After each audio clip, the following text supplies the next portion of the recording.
तो भैया हमारे यहाँ के so called liberals and intellectuals को एक मौका और मिल गया है दुनिया के सामने ये बात रखने का कि भैया हमारे यहाँ जो माइनॉरिटी सेशन है उनकी हालत वैसे ही है जैसे कि अमेरिका में ब्लैक लोगों की चल रही है।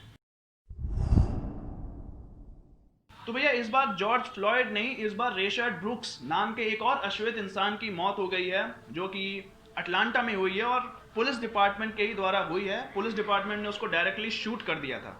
दरअसल बात यह है कि भैया वहाँ पर वैसे भी प्रदर्शन बहुत ज़्यादा चल रहे हैं, आप सब जानते हैं, black lives matter, hashtag I can't breathe, ये सारे मुद्दे आजकल बहुत ज़्यादा पॉपुलर हैं। इवन इंडिया में तक कुछ लोग इतने ज़्यादा संवेदनशील हो गए हैं जिनको अपने देश की हालत तो दिखाई देती नहीं है, लेकिन उनको अच्छी बात है, मतलब रखना चाहिए, लेकिन उनको कुछ ज़्यादा ही मतलब है।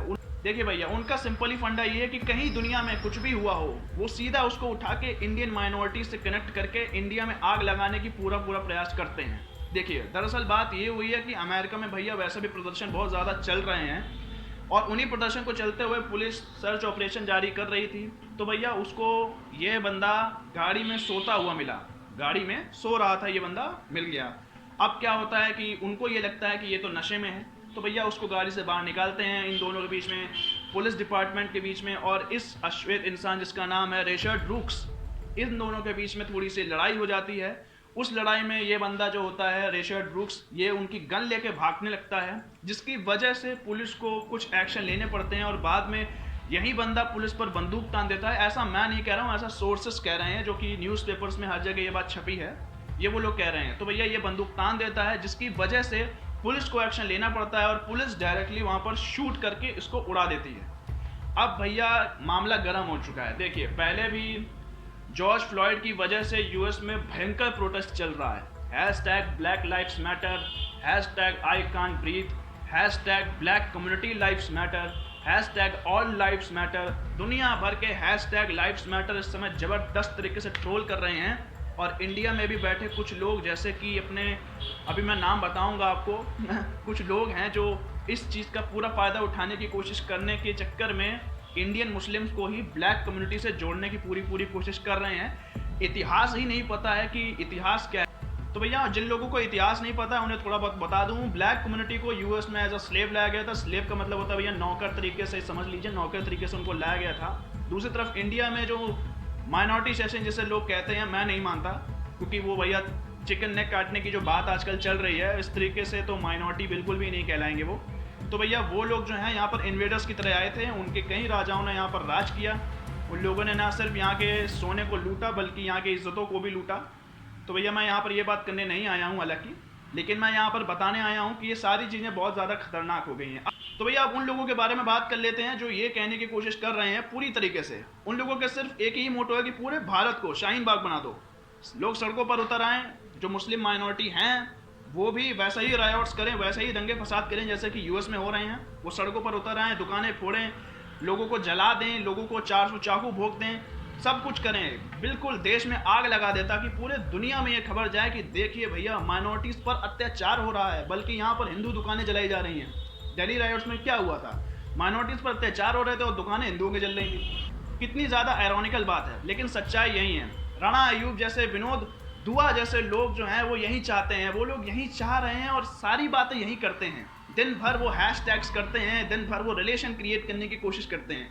बट ऐसे ही इवेंचुअली सिमिलरली कई सारी चीज़ें इंडिया में हुई हैं, लेकिन उनके खिलाफ वो लोग कुछ नहीं बोलेंगे। अभी हमारा रिसेंटली कश्मीर में एक कश्मीरी पंडित की मौत हुई है, हैशटैग अजय पंडित नाम से, आप सभी जानते होंगे, आप सब अगर न्यूज़पेपर पढ़ते होंगे तो आपको पता चला होगा। उसके खिलाफ कोई सेलिब्रिटी पर्चा लेके नहीं आया कि हैशटैग वी आर अशेम्ड, उसके खिलाफ कुछ भी नहीं हुआ, कोई नहीं बोला, कुछ भी नहीं। सिर्फ कुछ लोग बोलते हैं हमारे जैसे जो भैया थोड़े बहुत बोलते हैं, वरना और कोई नहीं बोला, कुछ भी नहीं, कहीं कोई आवाज़ नहीं उठी।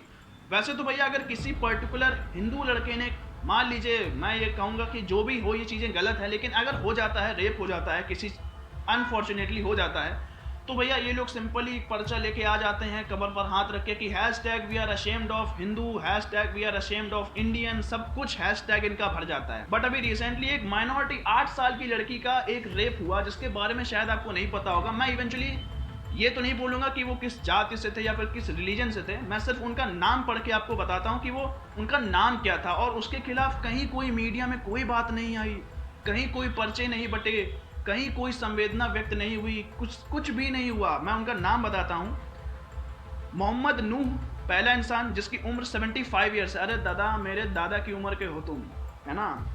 जफीर हुसैन 52 ईयर्स ओल्ड। ऐसे 6 लोग थे, मैं सबके नाम तो नहीं पढ़ूंगा, ऐसे 6 लोग थे जिन लोगों ने उस 8 साल की मासूम लड़की का बलात्कार किया। क्यों किया? क्योंकि वो खाना मांगने आई। ये सारी बातें आपके सामने कौन लाना चाहेगा? कोई नहीं बताना चाहता कि ये सारी चीज़ें भी इसी देश में होती हैं और एक माइनॉरिटी ही ये सारी चीज़ें करते हैं। लेकिन कोई सेलिब्रिटी आपके सामने इस चीज़ को लेके नहीं आएगा, किसी की संवेदनाएं कागज़ों पर व्यक्त नहीं होंगी, कोई भी अपने कमरे से बाहर, बड़े बड़े इंटेलेक्चुअल्स नहीं निकलेंगे, कोई कुछ नहीं बोलेगा। अभी रिसेंटली हमने ये भी पाया था कि एक हिंदू लड़का जिसका नाम था ऋतुराज पेगू, बेचारा, उसको भी कुछ माइनॉरिटीज़ ने गला रेत कर काट के सड़क पर फेंक दिया। किसी ने कुछ नहीं बोला, कोई हैशटैग नहीं आया, कोई ब्लैक लाइव्स मैटर कम्युनिटी वाले बड़े बड़े लोगों ने नहीं बोला। भैया वो लोग तो ब्लैक लाइव्स का विरोध कर रहे हैं, वो उनके देश की बात है। हमारे देश में कुछ लोगों को उनके लिए संवेदना है, लेकिन हमारे ही देश के लोगों के लिए कोई संवेदना नहीं है। देखिए, पूरी बात सिर्फ यही है कि हैशटैग ब्लैक लाइव्स मैटर की आड़ में जो कुछ बड़े बड़े सो कॉल्ड इंटेलेक्चुअल्स लोग आजकल धंधा कर रहे हैं, वो बिल्कुल गलत है। तो ये अंत में मैं बस यही कहना चाहूँगा कि बड़े बड़े इंटेलेक्चुअल लिबरल्स लोग ज़रा इन पर भी ध्यान दें। बड़े बड़े इंटेलेक्चुअल लिबरल इस 8 साल की लड़की पर भी ध्यान दें जिसकी मौत हो गई क्योंकि उसका रेप हुआ था, और कुछ माइनॉरिटी सेशन नहीं किया था जिनकी उम्र 50 साल से ऊपर थी। सभी लोगों की 6 लोग थे जिसकी 6 की उम्र 50 साल के ऊपर थी। आसाम में भी हमारा एक नौजवान लड़का जिसका गला रेत कर एकदम जिहादी स्टाइल में मार दिया गया, उसके पक्ष में भी कुछ कभी कभी पर्चे ले आया करें सबके सामने, ताकि हमें भी अच्छा लगे। और सबसे बड़ी बात तो कश्मीरी पंडित, क्या कुछ नहीं हुआ उनके साथ। सब लोग इस बारे में जानते हैं कि किस तरीके से उनका नरसंहार हुआ जम्मू कश्मीर में, किस तरीके से उनको मारा गया, किस तरीके से उनके भाइयों और बहनों की इज्जतों को एकदम ख़त्म कर दिया गया, लेकिन किसी ने कुछ भी नहीं बोला। उम्मीद करता हूं कि ये पूरा सेशन आपको समझ में आया होगा और हैशटैग ब्लैक लाइव्स मैटर का भी पक्ष मैं लेता हूं। मैं उम्मीद करता हूं कि यूएस में सारे रायट्स जल्दी ख़त्म हो जाएंगे और सिचुएशन नॉर्मल हो जाएगी, क्योंकि एज अ सुपर पावर है। अगर आपसे दंगे नहीं समझ रहे हैं तो भैया मैं बता देता हूं कि हमारे योगी जी को आप बुला लीजिए। दंगा फसाद को किस तरीके से कंट्रोल करते हैं उनसे अच्छा कोई नहीं जानता। उम्मीद करता हूं कि पूरा सेशन आपको समझ में आया होगा और उम्मीद करता हूं कि आप मेरे चैनल के साथ जुड़े रहेंगे द लिबरल पंडित के साथ। तब तक के लिए जय हिंद, जय भारत।